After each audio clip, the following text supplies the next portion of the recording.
Natasha Griffin from UPS, who was last year's second annual BRG Challenge winning company, Lorenzo Bell from EY, Sabrina Gill Kent from NGLCC, and Zach Penley from EY.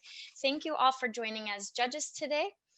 And with that, I would like to jump right into our very first presentation, which will be by Merck.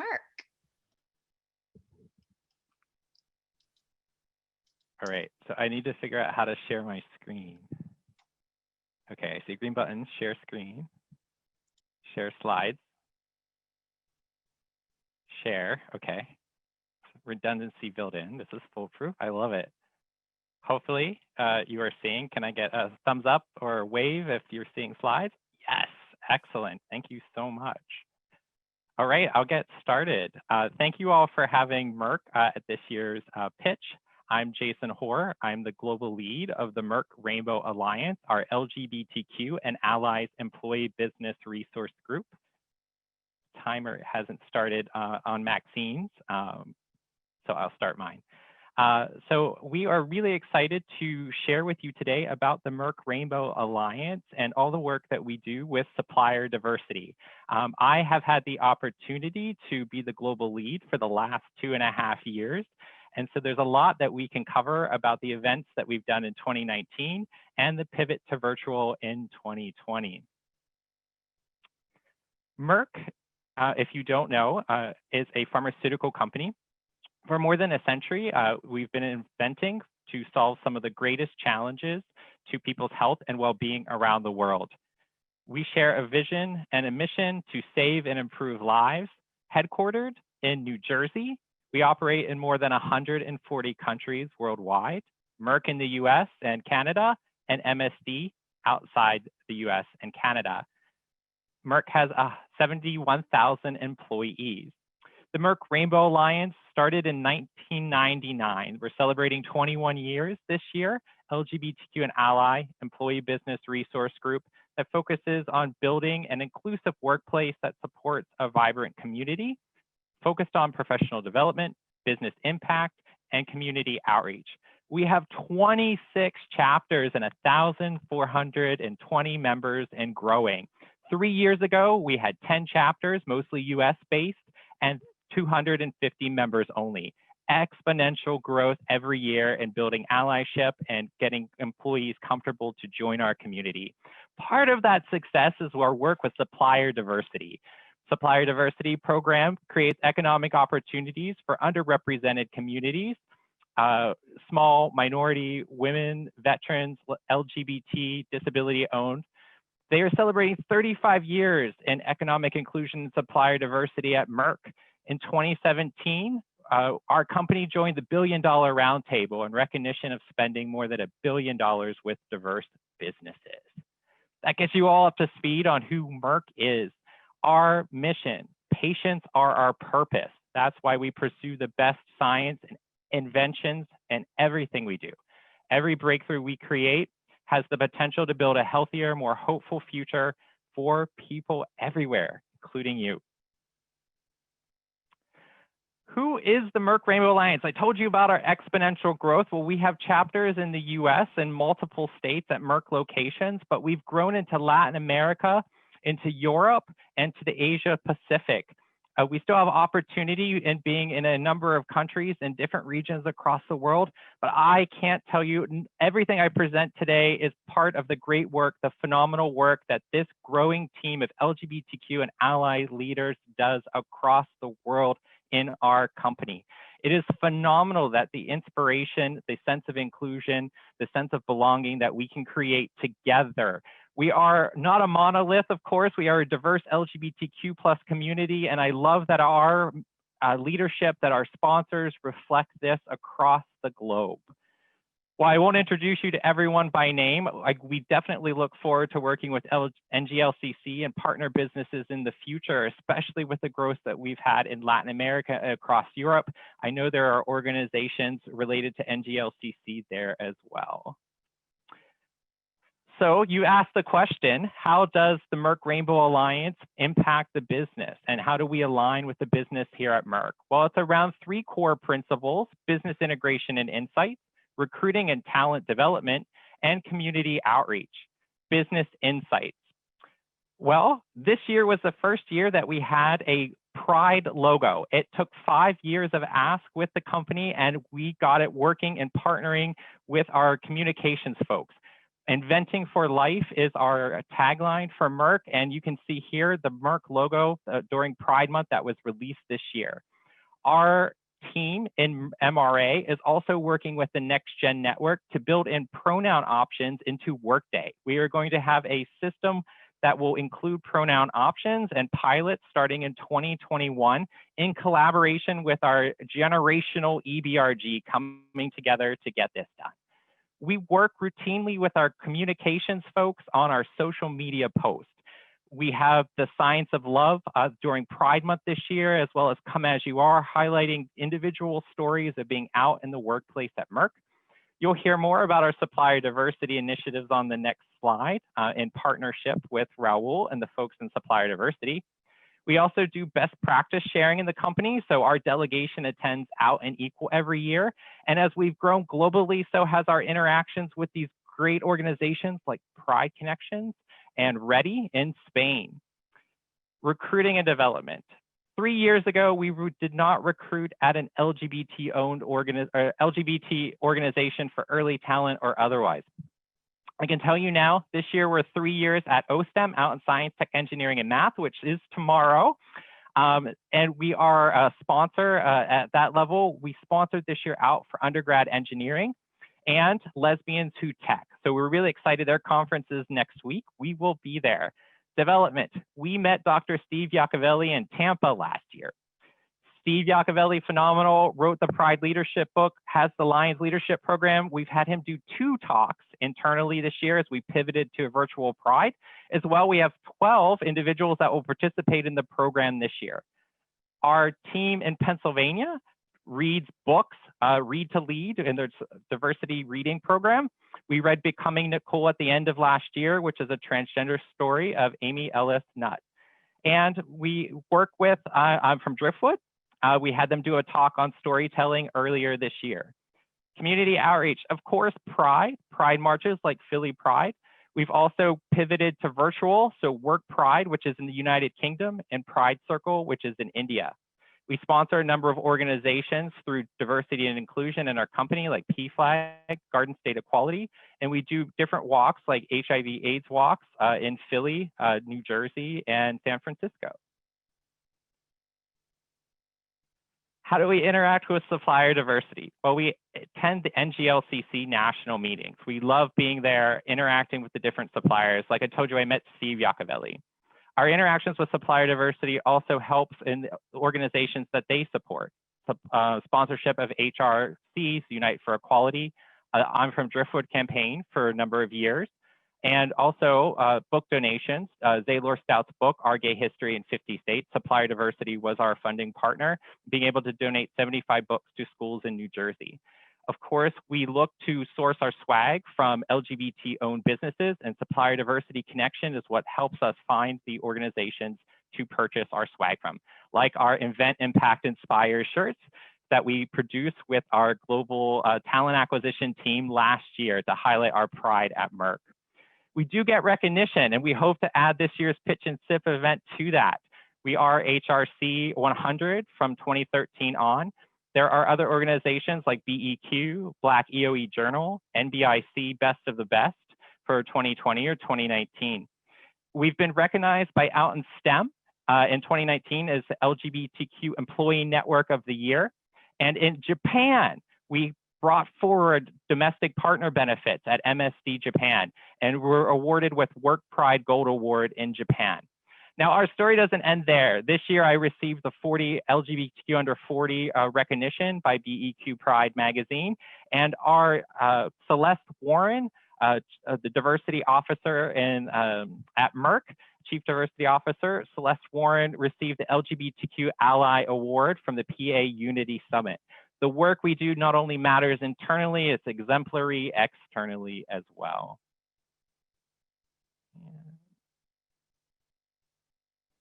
And with that, I want to say thank you. It is with your help, it's with supplier diversity, the support that they give us, it's with the opportunities that we have internally in our business around business impact, around recruiting and retention, around being able to get out into the community and volunteer.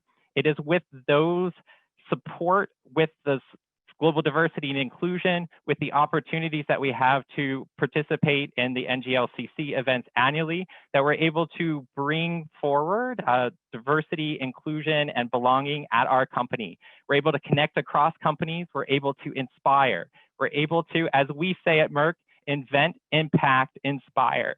I want to thank you today for every minute that you've given me in 10. I'm watching it tick down to 30, and I'm so excited to be able to share our story from Merck at the Merck Rainbow Alliance, MSD Rainbow Alliance outside. We look forward to working with NGLCC more in the future. We look forward to our new chapters that are starting in Latin America, in Europe, to being able to partner with NGLCC organizations. And we also look forward in the US to be able to do more. In the past, we've gone to a few of the events in New Jersey with the New Jersey LGBT Chamber of Commerce. We know we can do more, whether it's our site-based organization or beyond. Thank you. Thank you so much, Jason. What a great presentation. And I would like to open it up to our judges to ask for any clarification, feedback, questions you might have for Jason about Merck.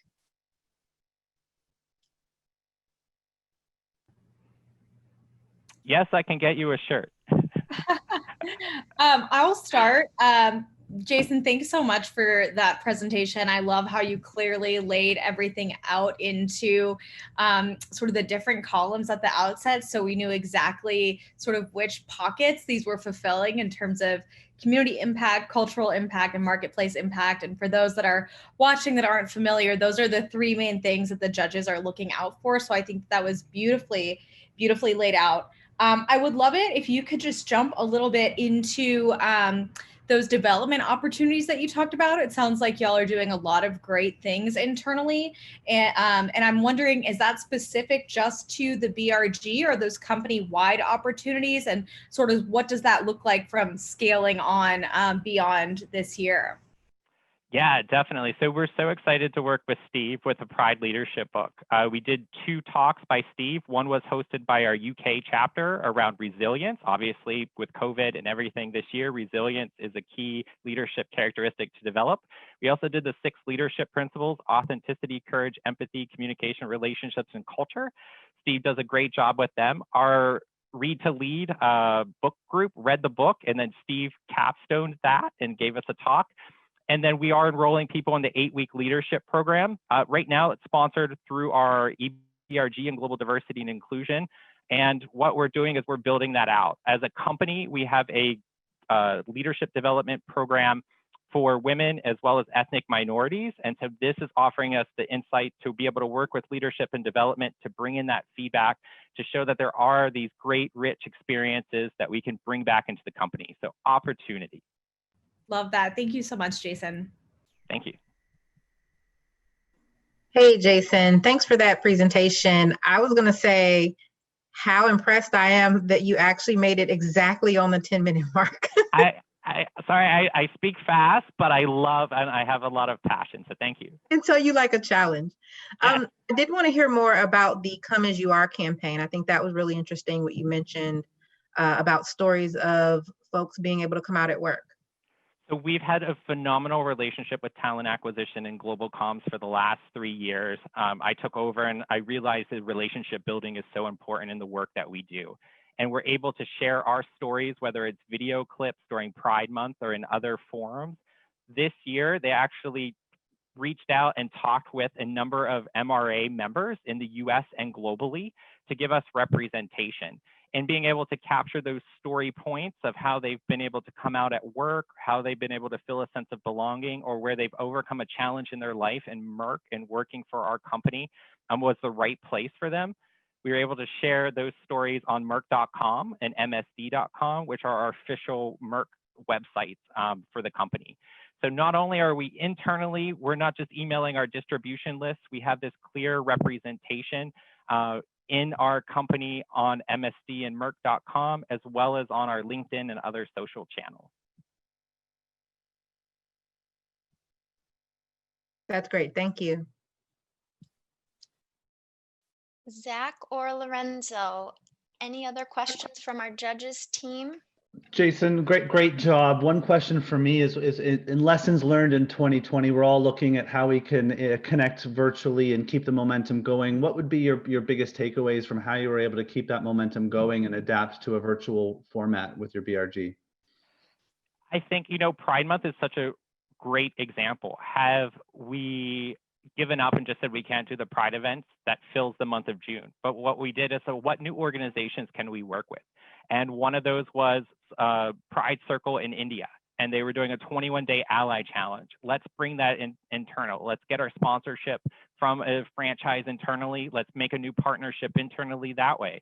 Then let's take that funding and actually get individuals to participate in the 21-day ally challenge, have that organization present internally on what they're doing in India. We have sites and we have employees in India. So it allowed us to actually be able to create a lot of new relationships in that we weren't doing the physical walks. So obviously that's in-person connectivity and networking, which we love, but we've really been able to take advantage of the time to do the virtual events. We just had a panel last week of out executive leaders at the company and Q&A at the end. We always build in that Q&A. And so throughout all of these events, they've been discussions and not just one-way presentations, whether it was from the Pride Circle India relationship that we built all the way through the event we had last week with our out executives. Thank you so much, Jason. We are out of time for judges' questions, and we will now jump into our second presentation by Bristol Myers Squibb. I'd like to invite the BMS team to come on up. Hey everyone, can you hear us? Hello. Heads nodding. Yeah, we just share our screen. Sundari's going to drive, and we're going to tag team here today. Yeah. Okay, awesome. If everyone can see the screen, Paul? Yeah, so tell us when you want us to go. All right, let's go. So hey everyone, thanks for a whole lot for having us here today. I'm Paul Shea, the global lead for our Pride Alliance People and Business Group here at Bristol Myers Squibb, and I'm excited to be here with my colleague Sundari Pilot. Next slide, please. At Bristol Myers Squibb, we are building the world's leading biopharma company focused on 5 therapeutic areas. Our vision is to be the world's leading biopharma company that transforms patients' lives through science. Next slide, please.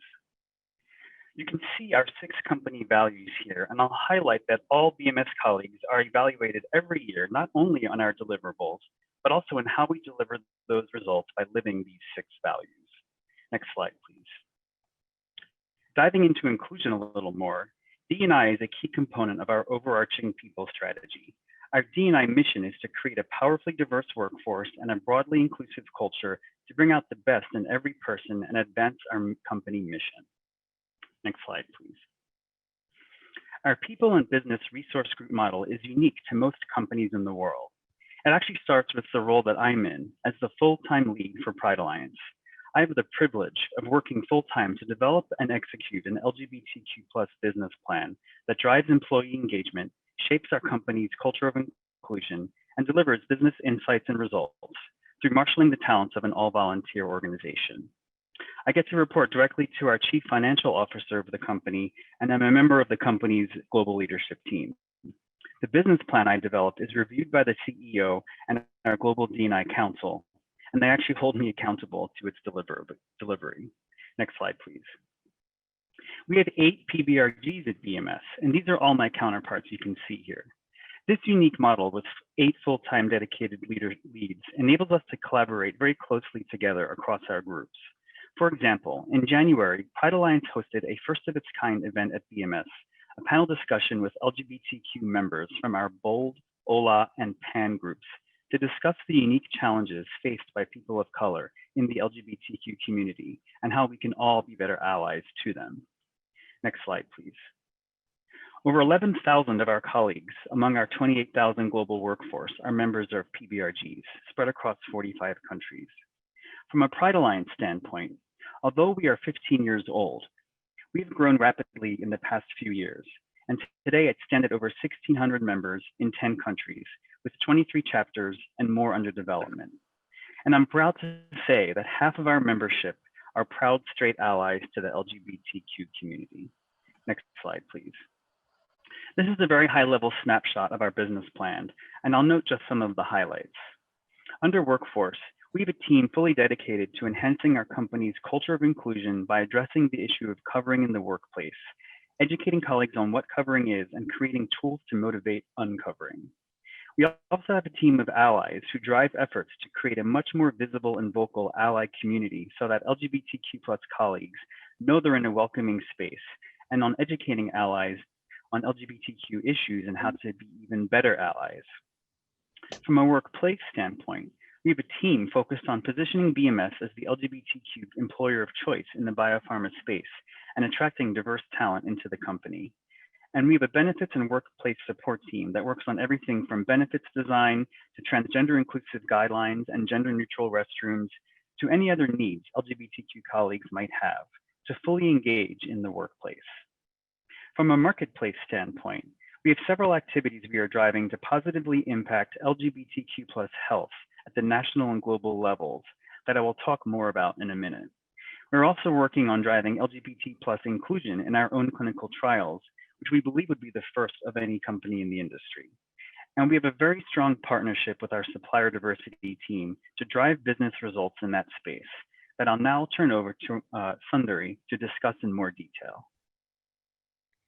Thanks, Paul. We are proud to work for a company where the BRG has supply diversity culturally embedded and strategically aligned in its business plan. Right from hosting and sponsoring events where we leverage LGBTs for June Pride, hosting supply affairs, panel discussions, screening co-sponsored movies with NGLCC like Families Like Yours, to even having our CPO raising the pride flag at one of our sites. We even work together in supporting state and federal policies that affect our employees, LGBTs, and community. We also co-signed amicus brief for a U.S. Supreme Court case.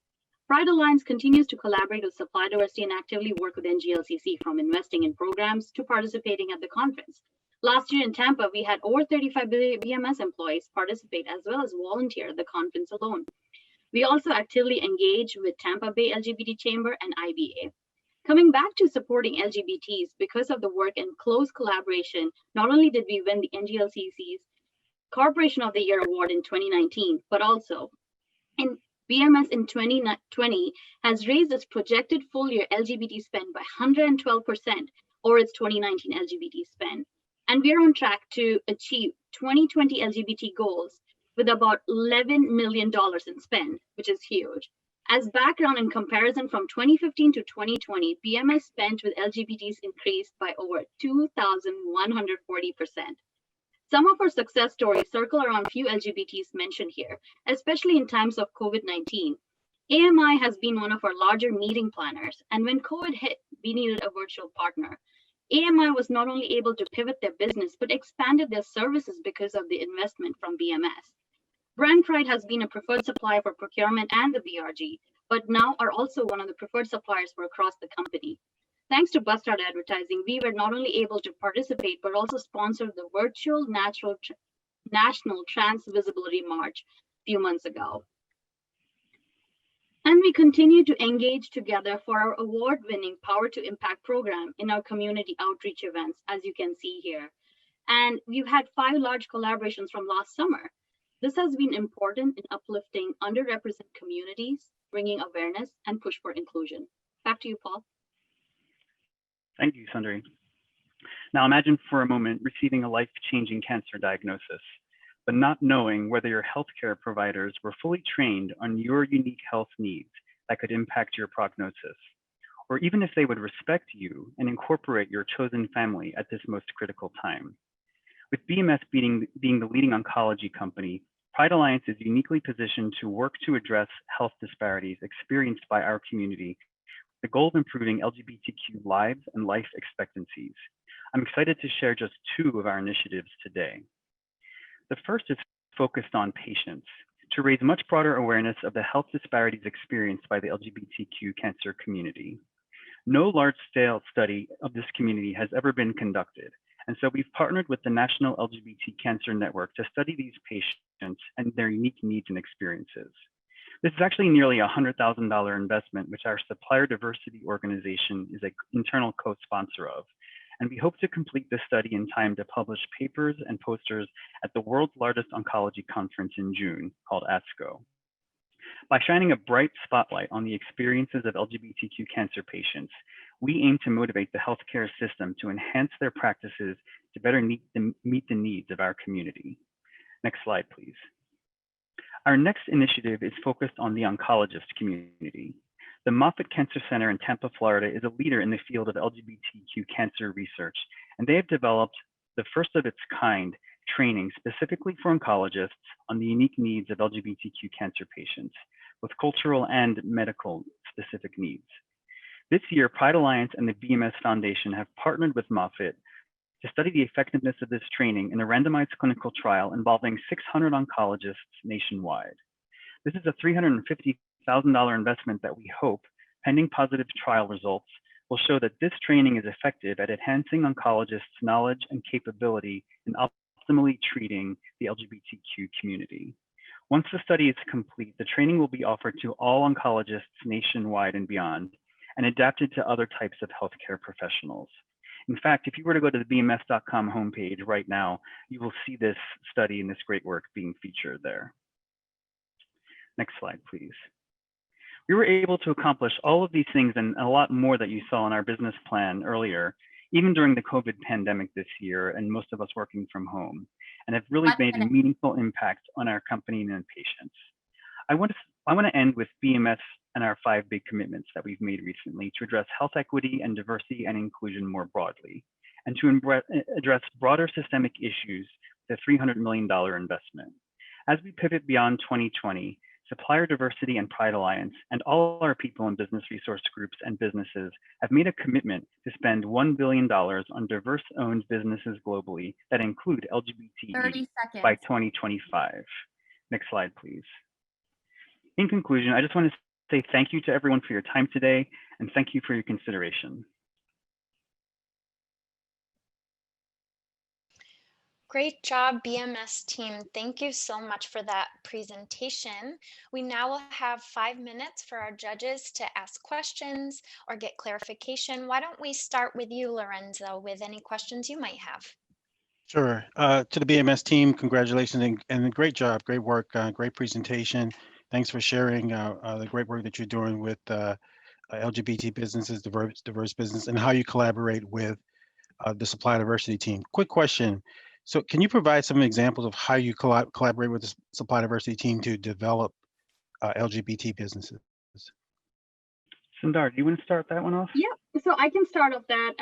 What we have done is partner up with Pride Alliance and really start mentoring and coaching LGBTs as well as LGBT employees on the importance of supply diversity, because we want to also build capacity in LGBTs so they can in turn provide service in our supply chain.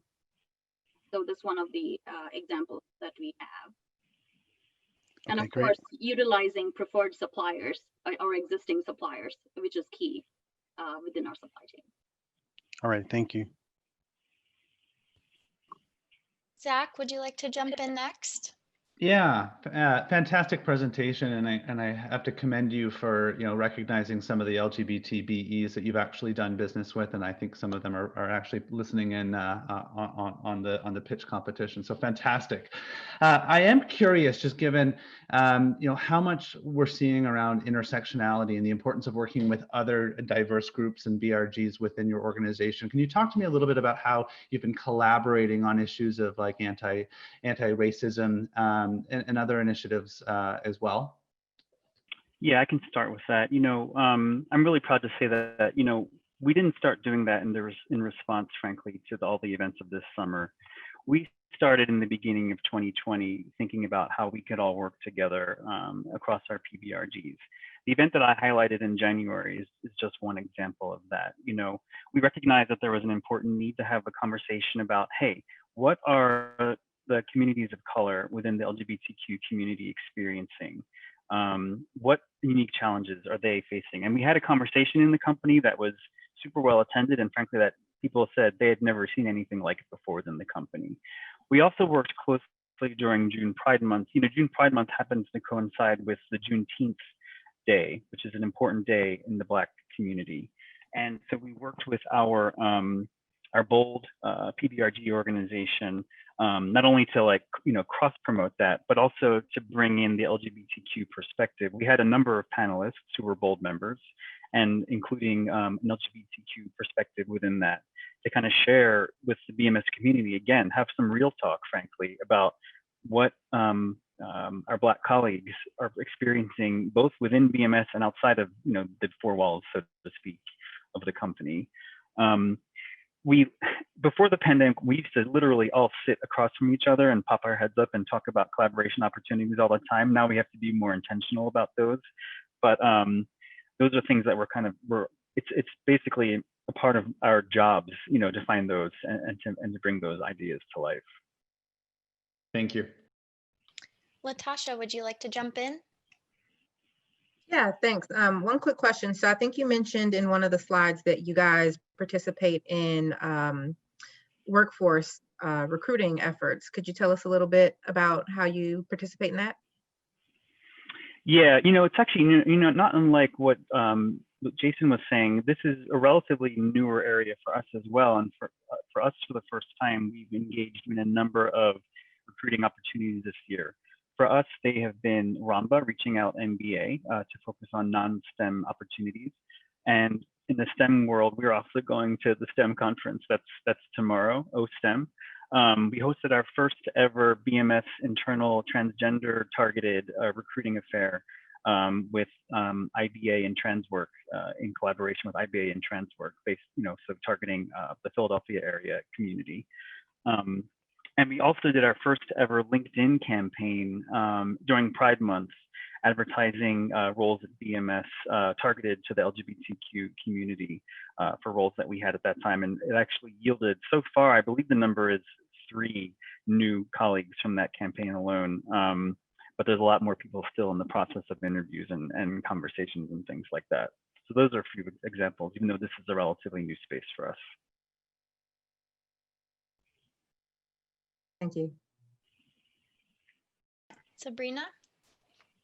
Well, we're just about at time here, and I think my colleagues have asked some amazing questions, but I just want to say that I was really moved to hear what y'all are doing in terms of LGBT health disparities. I think it's so important, and it's great to see the company is partnering with Pride Alliance to execute that. So I'm not going to take up any more time, but just say thank you. It's a lot of ground to cover in 10 minutes, and it was a fantastic presentation. Thank you. Thank you, everyone. Thanks, judges, and thanks again to our BMS team. And last but certainly not least, I'd like to welcome the last of our 3 finalists, American Express, to share their presentation with us. Fantastic. Thanks, everybody. And congratulations to Merck and BMS. Thank you so much for having us. My colleague Jackson is going to put the presentation up here momentarily. But first, I'll just kick off and say thank you very much for the opportunity to speak about our Pride Plus network today and all of our efforts at American Express. We're definitely honored and humbled. My name is RJ Ancona. My pronouns are he, him, his. I'm the Vice President and General Manager of our National Merchant Client Group here at American Express. Actually, UPS is in my portfolio. Small plug there. And I was one of the executive sponsors for our Pride New York chapter for 4 years. And I'm now the executive sponsor for our newly created virtual Pride Network, launched this year, which we'll talk about a little bit. And I'm joined by my colleague, Grace. Do you want to introduce yourself? Sure. So my name is Grace Kavanagh. I'm over here in the UK in the evening. My pronouns are she and hers, and I'm a director in our international consumer services. I'm also the co-lead of our Pride Sussex chapter, which is based on the southeast coast of the UK. Fantastic. Thanks, Grace. So if we just move to the agenda slide, we're going to go through really our objective is to give you a background of our network, our structure, our history, and probably most importantly, our contribution, both from a business perspective, a community perspective, and of course, our colleagues as well. Go to the next slide.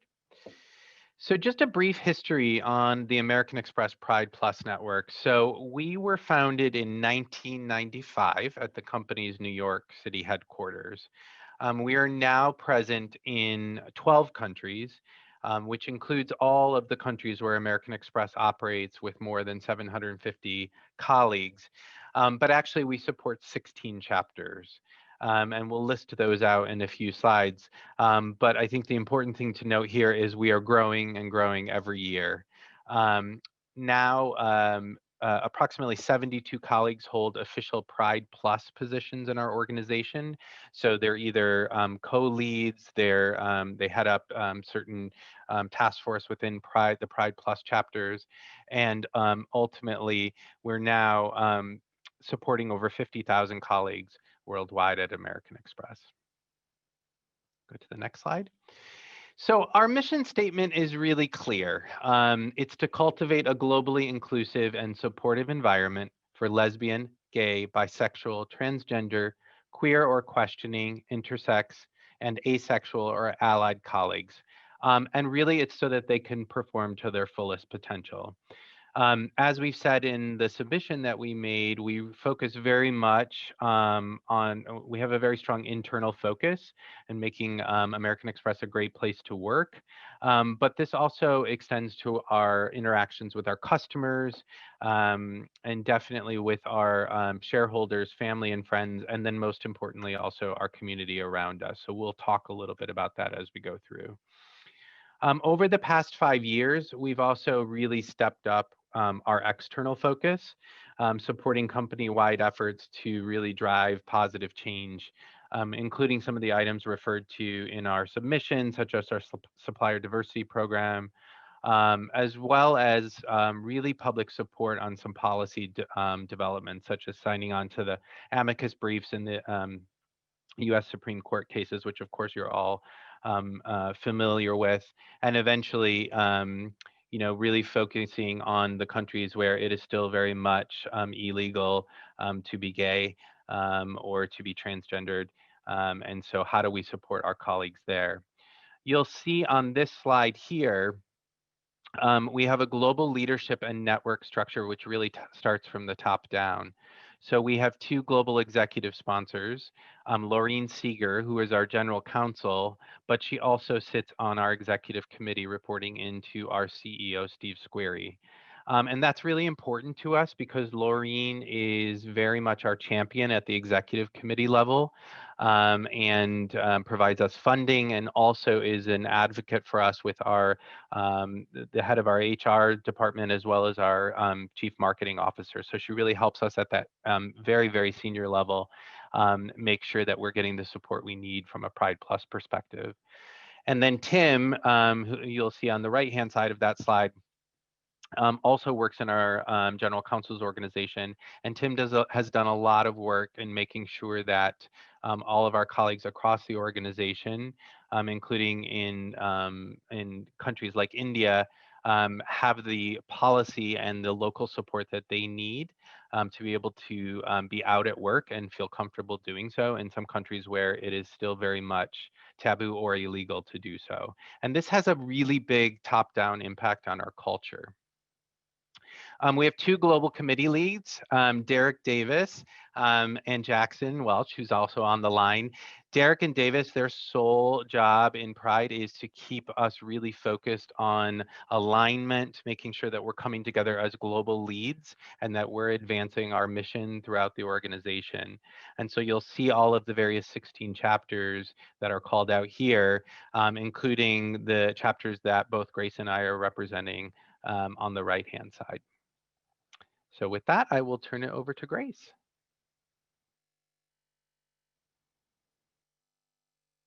Oh, she might be on mute. Can you hear me okay? We can hear you now. Okay, great. All right. I hope that didn't count the time. All right, so thanks, RJ. So as RJ mentioned, we're very fortunate to have a strong culture of diversity and inclusion that isn't only from the ground up, but is also very clearly reflected from the top down. So inclusion and diversity is really core to our company and is reflected across most of our values, which we call the blue box values. And you'll see a few examples on the screen of those. So our blue box values essentially show what we stand for and what's embedded in our company DNA. So we embrace diversity, we stand for inclusion, which also means we don't tolerate bias, and we support our communities. So these values send a very clear message to our colleagues, our customers, our communities, and our shareholders that this is our foundation, not just for what we as American Express stand for, but also what we expect our suppliers and third parties and fourth parties to commit to as well. So next slide, please. So to further our commitment to diversity inclusion, earlier on this year, we created a new Office of Enterprise Inclusion, Diversity and Business Engagement. So this brand new office is part of $1 billion commitment to drive long-term meaningful change in our company culture and sort of the way we operate. This includes doubling our spend with diverse suppliers, including LGBTs as part of that. So earlier, RJ mentioned that Lorraine Seegers, who sponsors our Global Pride Network, reports directly to our CEO. So this office is led by Robert Childs, who you'll see in the picture at the bottom, and he also directly reports to our CEO. So again, a very clear message that our senior leaders are really taking intentional actions from the top down to drive a culture of belonging and inclusion across the organization. And as you've heard, our Pride Network is 25 years and then some. So there's also a clear message from the bottom up. And I think this combines overall to give us sort of a real foundation. And while Robert's office is new, it's actually starting from a position of strength. We've had a long established inclusion and diversity team, which sits within our colleague experience group or HR. And this in combination with our networks, such as our Black Engagement Network, our Pride Network, our Women's Interest Network, we have further faith-based networks and disability awareness networks work together to form an overall picture. So I'm not going to take you through each of these pillars, which I'm sure you're reading through at the moment, but I will say that fundamentally what we're looking to do here is create measurable, equitable change across these areas and expand on the existing efforts that we have. So what we want to do is sustain the momentum we have and ensure we have a culture of feedback where we're listening to the colleague networks, we're listening to our communities, our suppliers, and taking measurable action on an ongoing basis. So to put it clearly, it's not a once-off activity, but it's a journey that we're on, have been on for a long time, and will continue to be on, where we'll be listening to our customers, those partners, and ensuring really that we're always upping our game and reflecting the diverse communities in which we operate. Next slide, please. So I have the privilege of being able to show you a few pictures of some colleagues that are on the line as well, and showing you how we've shown up internally and externally. So on the right-hand side, might be some familiar faces, but you should recognize some inclusive brand messages we had all over Times Square last year as part of World Pride. And we were actually able to take a lot of those 72 Pride leadership colleagues from across the world to New York for World Pride to be able to share best practices together, which was a great experience, especially to a lot of those who hadn't experienced anything like it before. So in terms of showing up in the marketplace, we have, as you might know, Small Business Saturday, which Amex created, and we know how important small businesses are to our communities. Our merchants are also our partners and our customers, and so we work closely with those LGBTQ-owned businesses and LGBTQ-friendly businesses to team up and deliver inclusive point-of-sale materials. As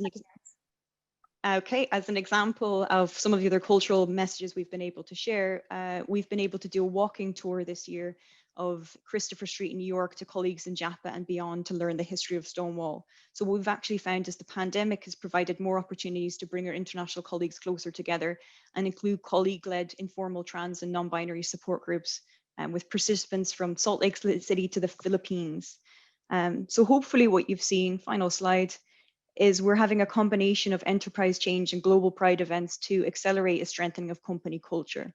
We've gone from colleague rollouts of pronouns across signatures to self-ID in many of our markets.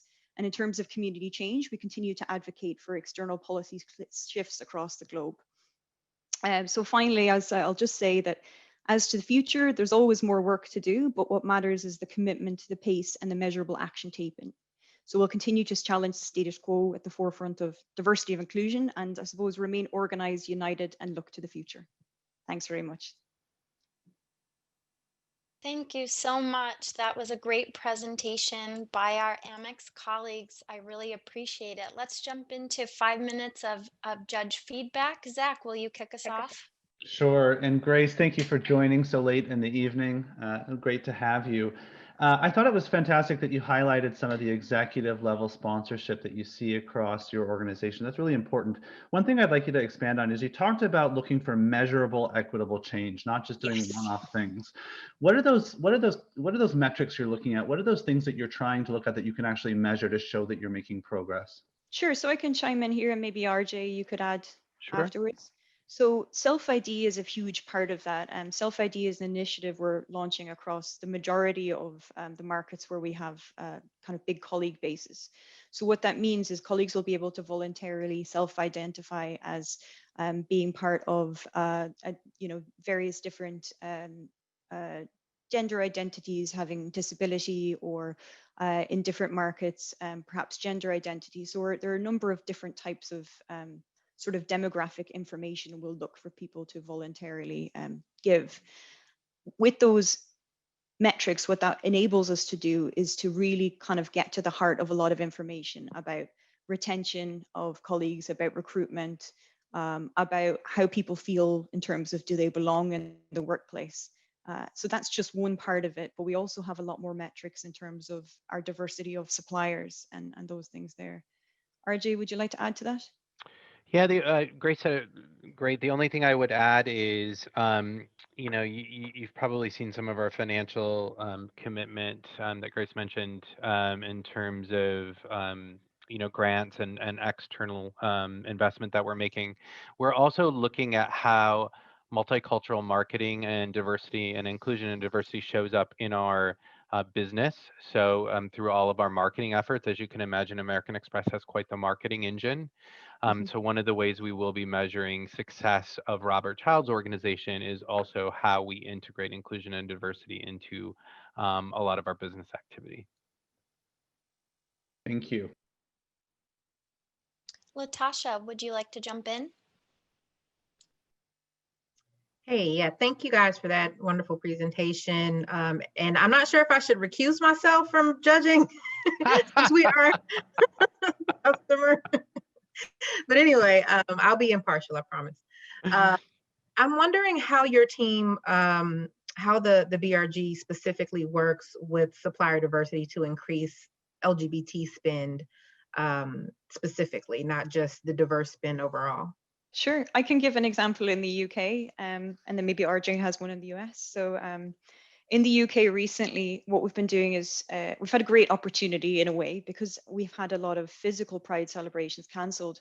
We've been able to sort of redirect some of that funding. So as an example, we've been working with a queer-led distillery in the UK, queer-led woman-owned distillery that's actually also carbon negative. They're rock stars. And what we've been doing with them is showcasing them to our sort of member base, working them with them more as a merchant and as a customer. And they're also a great example of a supplier who's pivoted that other businesses can learn from, because what they've actually done is they've changed their business model during this time to be able to produce hand sanitizer instead of gin. And they've also been able to donate that hand sanitizer to local community groups to enable them to get back into business. So it kind of, we've been surprised about how many ways we've been able to do things virtually that I don't think we would have anticipated before. So that's an example in the UK. We're kind of getting it from a few different angles. RJ, I think you have a US example. Yeah, I think I'll share an example of how we are coming to the forefront to really push our programs as well. So a couple of years back, I think a lot of us will remember some of the Brunei ownership of the Dorchester Hotel and some of the implications of that. this led to a lot of conversations between our Pride Plus network and our procurement department about which hotels we partner with, how we partner with them. And we have, of course, you can imagine, we have a lot of travel assets and travel related assets that we put forward.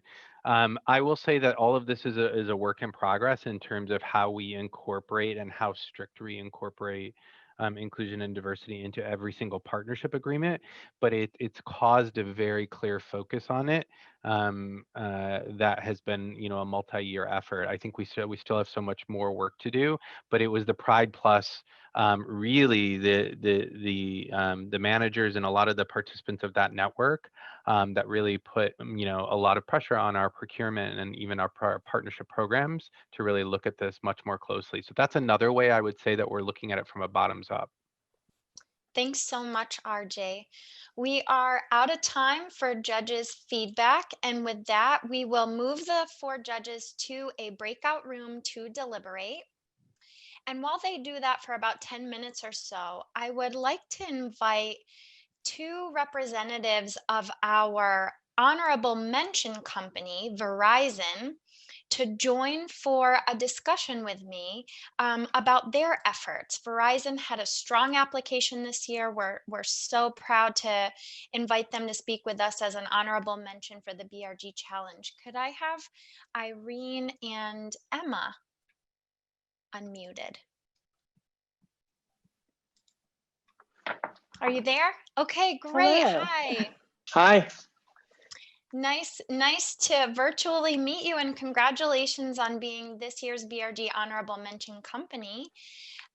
Pleased to get a chance to talk to you about your application and about the great work that you all are doing at Verizon. Before we jump into the conversation, I'd love to give you a chance to introduce yourselves quickly. All right. First of all, thank you so much for this honor. This was our first time applying. We had a lot to learn. I was very, very, very impressed by the candidates that you've already had present today. And so I know the bar is pretty high, and we're looking forward to what maybe next year has to bring. My name is Emma Hilden. My pronouns are she, her, hers. I've been the global co-lead of our PRISM ERG for about a year now, actually. A year ago last month. And it's been a pleasure and an honor to be a part of this organization. I've learned so much about so much in regards to all the opportunities we have and how we can partner more closely with our supplier and diversity organization within Verizon and along with the National Gay and Lesbian Chamber of Commerce. I guess I hope that's enough. That's great. Yeah, that's great. Thanks, Emma. And I am Irene DeRuin. My pronouns are she, her, hers. And I am the Director of Outreach and Socialization for our PRISM BRG group. And super honored to be a part of this conversation and want to just thank you guys for this opportunity. Great, thank you so much. Glad to meet you both. I'd love to just, start by asking what made you want to apply this year for your first time as a BRG Challenge participant? What led you to embark on the application process? It is, for those who don't know, it's a pretty lengthy process. There are quite a few questions, and the applications we receive are pages and pages long of written information and attachments describing all the great work being done. So Irene and Emma, what led you to embark on the challenge application process this year? I would have to say that a lot of it had to do with, initially it was the learning experience, the process of actually applying, the level of information and effort that we had to put into getting the information, because we wanted to try to get a feel for how much work it was going to be. And actually, we were able to partner with some of our folks inside Verizon who provided some great information that actually blew me away. There's some stuff there that I didn't even know we were doing. So it also gave us a little bit of a challenge on what we can do for next year. But when we started the process of reviewing the questions and seeing how we could interact, it became almost like a challenge internally for us to be able to put this together and participate. And so to be able to be here in front of you today is exciting, and it's a great honor.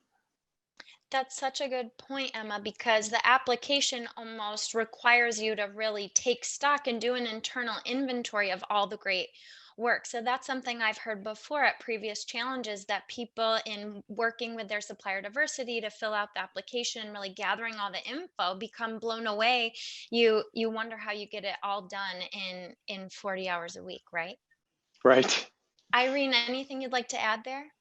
Yeah, just to kind of go off of that, definitely to be able to highlight and showcase, right? This year has been one for the record books, I would say, and seeing some of the initiatives that we were able to put into place after seeing everything that's happening, not only in society, but in our community as well. I thought that this was definitely a really good opportunity for us to kind of come together, collaborate on a lot of these questions, and figuring out, like Emma said, what we can do in 2021 and kind of really have that mirror check as well. So definitely a phenomenal opportunity, and really to showcase, even during the trying times, how we can continue to drive some of these initiatives and these programs that we've come up with. Great. And like I mentioned, the applications include so much great information. I'm curious if you'd highlight for everyone on the call a couple initiatives that you promoted through your application, that you're really proud of. Things that were really stand out to you, that made a big impact either in the Verizon marketplace or for your people specifically, that you highlighted in your application. I think I'm trying to get to it here. So one of the things that we highlighted that stood out to me, obviously, was the supplier diversity piece.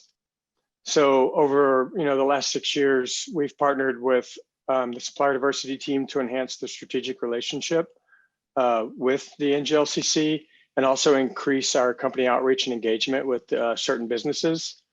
I know me personally, being in a position of leadership within the company as well as the global co-lead, I was able to leverage that. And I know, just for an example, we were just going through a process where we were hiring a supplier, and by knowing this, by being a part of this organization and knowing this, I was able to actually challenge the supplier to present to us what they're doing for diversity. And as it turns out, they're now going to become one of our supplier partners. And so that would have never happened had I not been a part of this organization and learned a little bit more about how supplier diversity, works, and how it can work, within the company with, some of our diverse suppliers. So that's just one example. And Irene, and what are you most proud of, Irene? I think we've actually gotten to, we've had the opportunity to work with a lot of our brother and sister BRGs, and understanding the intersectionality, right? Being able to come together and have conversations around gender expression, being able to work with our Somos or our Latinx BRG, and kind of talking about that intersectionality and how we can really be there for so many different groups and come together for that common goal to really kind of transform how we're doing business and also who we're doing business with as well. That's such a great example. I definitely have heard the word intersectionality more and more often when I get to talk with BRGs across the country and around the world. I think just more than ever, people are really seeing the benefit of collaborating, working together towards the goals of inclusion. So I'm so glad that you highlighted that. And Emma, you started to talk about this in the example you gave. In your experience as Prism, working with suppliers and working with your supplier diversity team, what do you think are the things that best strengthen the BRG supplier diversity relationship? What are some of those ways that you've been able to build a strong relationship with your supplier diversity team, or some specific intentional efforts that you've made to be connecting with suppliers? Well, and good question. I think we're kind of in a growing, as far as the ERG goes, we're kind of growing in that space. So there's still a lot more for us to learn. I want to put that out there first. But one of the things that I learned was that just because, okay, so the way we work internally is we have an organization, obviously, that will basically catalog our diverse suppliers. And so if I wanted to hire a supplier for whatever it was, whether it was hiring, like statement of work headcount, or maybe we wanted to purchase something, we would go to them, they would talk to us, let us know who was available. And if the particular company or the supplier that we've been working with was not part of that, then they would tell us, they would give us some instructions on what the criteria is, what it takes to become that kind of a supplier. And I think for me personally, it kind of opened up a lot of doors in the sense that I would argue that there's a lot of my peers that know nothing about this. They don't know that we could take advantage of this. And so, for me, it's about opening the dialogue, making sure that we understand who our organization is within the company, how that organization interacts outside the company, and then taking that information and sharing it across our peer groups so that we can start to build an awareness of what Verizon is doing in this space. And it's not something that has to exist just inside the ERG or BRG. This should happen, across all channels of the company and all ERGs, obviously. That's a great example. I would say that I completely agree with you. I see a lot of missed opportunities just because of the lack of awareness of the supplier diversity organization by BRG or ERG members. And so raising that awareness will definitely increase the opportunities we have to make better connections. Irene, what's your perspective? No, I definitely agree. I think it definitely showcases where we have some opportunities to strengthen what we're looking for in the initiatives that we're driving, and really taking that ownership or that responsibility around who we're working with and what that looks like, not only to us, but also to our employees, as well as those that we partner with across the board with other companies as well. Yeah. So knowing that this was your first time applying and you received an honorable mention recognition, how will you use that recognition to really elevate the great work that you're doing and continue to advance your relationship with supplier diversity? How will you leverage it to keep building on the great work you're doing? So one of the things we're challenged with usually around this time of the year is to put together our business plan so that we can identify the actions that we want to perform next year in the budget and all that fun stuff. So the timing of this is perfect because this is very fresh, and actually being able to attend this call has taught us a lot. And so we were able to learn from some of the other pitches on some opportunities, maybe give us some ideas. But the real challenge now is to take our business plan, make sure that we have something built into it for the supplier diversity, as well as some of the other partnerships, and then build, build engagement and excitement around that so that we can get all of the people engaged and put together a really good plan on what we can do from a supplier diversity example. And just one example would be provide a way that different leadership teams, different resource organizations, different resource groups, give them an easy way to find it. It's as easy as clicking a link and there's your information. And sometimes we forget how easy, our own interwebs will work for us. So that's just one example. That's so true. Irene, anything you'd like to add on that? I think Emma definitely hit a lot of those points, and really understanding how we can use that for our plan for 2021, and just exciting to be able to see like the presentations today, and understanding what other companies are doing, and also building out that network as well to just learn more and continue to evolve and make sure that we are looking out for everyone across the board, right? And knowing that there's a lot of work to be done, but this definitely helps frame out some of that work that we'll be working towards in 2021 and the years to come. Thanks so much. Irene and Emma, thank you for sharing your comments. Again, congratulations on your honorable mention this year for Verizon. We're so happy to have you here and to hear a little bit about the great work you're doing. So I have gotten a message that our judges are back from deliberations. So I'd like to welcome the judges back. And I think Latasha is here to announce our 2020 BRG Challenge winner. So thank you so much again for inviting me back to be a part of the judging for this. Now I understand how difficult it is to be on this side from winning last year. So really, really appreciate being involved. We had a pretty tough deliberation. You guys had some fantastic presentations. We are all, I think, very inspired by the work that you all are doing. And I got some tidbits that I think I'll take back to UPS that may help us be a stronger BRG as well. So again, we had a very tough deliberation, but I am happy to announce that the winner of the 2020 EY BRG Challenge, drumroll, is BMS. Yay!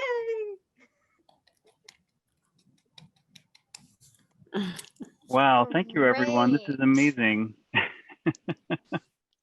Paul and Sundar, you guys did a great job presenting to us. Sorry, you didn't hear my woo and then my little dance here. That's awesome. Thank you. No, thank you so much, everyone. We really appreciate it. And, you know, it's not just Sundari and I have the chance to represent today, but there's a whole lot of people, you know, involved in all those great things that we talked about. And so they get all the credit. And I want to just say congratulations to the other folks who presented today, because there's so much great work going on out there across all these companies. And I know it was a hard decision. So it's really an honor to be in such great company with all these folks. So thank you. And thank you, Paul. And to add to it, since the movie is part of the winning package, what we would like to do, since we were a co-sponsor, we would like to donate that back to NGLCC so they could give it to another deserving ERG that they could utilize internally. This is all about community building and sharing and expanding, right? So that's what we would like to do is donate that movie screening. That's wonderful. Thank you so much, Sundari and Paul. Congratulations. We're so happy that you were here to share your insights, your great work, and to Merck and Amex, you know, just so proud to hear of the amazing work that you're doing as well. I was taking copious notes from all three of your presentations about the great work that I want to kind of kickstart at EY based on how you've inspired me. I'd love to hear from any of the judges if there's any insights or things you'd like to share, some closing thoughts. I'll start. First of all, a huge congratulations, Team BMS. Paul Sundri, you did an awesome job in your presentation. I think there was a resounding sentiment from the judging panel that you really were comprehensive in looking at every area that we'd really be scoring. And I think that's a testament, I gotta say, to everyone that's watching today. This is the 3rd annual BRG Challenge, and BMS has applied and been a finalist every single time. I've been amazed to see them hang on each and every year, and we're so glad that you were able to win this year. But I gotta say, you had really tough competition with Amex and Merck. They did a fantastic job in their presentations. And I think I'm just so honored that you all are donating back the screening of families like yours. So perhaps we can put heads together to talk about how we might donate that and who we might donate it to. But just want to say a great job. Thank you so much for your presentation. Thanks to all of our presenters today. And I'd love to turn it over to Lorenzo, Zach, or Latasha if they have additional thoughts here.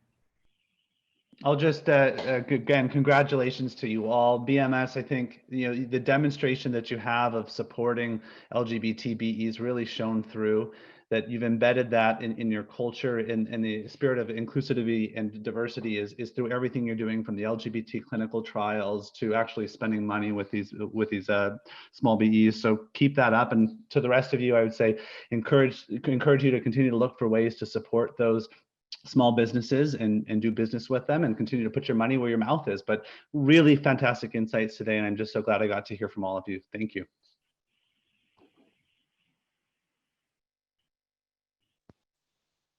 Yeah, I'll just add congratulations to everyone, all of the presenters, especially congratulations to the BMS team and all the hard work that you do and put in. I know firsthand all the work you put in.